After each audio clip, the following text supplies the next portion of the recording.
Episode 26 of 1001 Stories of Relationship, The Gap.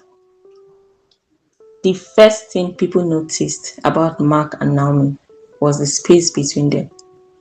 It showed in small things: delayed responses, missed eye contact, and conversations that ended without warmth. They were newly married, but already carried themselves like people still negotiating how to exist in the same life. The shift began after a conversation about their wedding.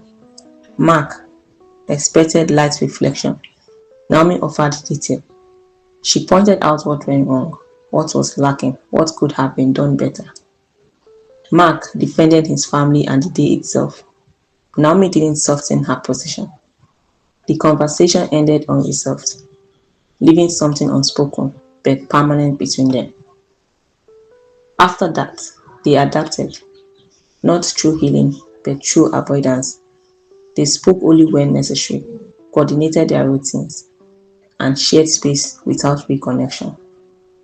What remained was not conflict in a loud sense, but distance maintained with precision. At a social gathering months later, others noticed what had formed between them: polite answers, careful timing, no instinctive closeness. When questioned, Mark insisted they were fine. Naomi confirmed it, but without conviction that matched the words. A quiet observation from a couple at the gathering made the imbalance harder to ignore. They looked less like partners and more like people occupying the same room. That perception lingered longer than the conversation itself.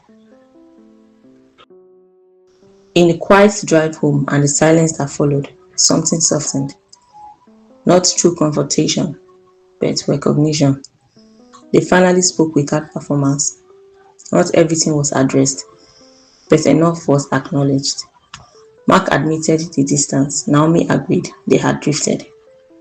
The exchange wasn't exhaustive, but it was honest.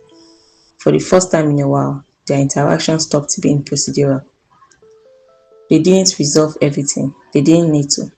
What changed was the direction. They began to return to each other, not as a repaired outcome, but as an ongoing decision. Enjoy the full episode of The Gap at 1001 Stories of Relationship.wordpress.com.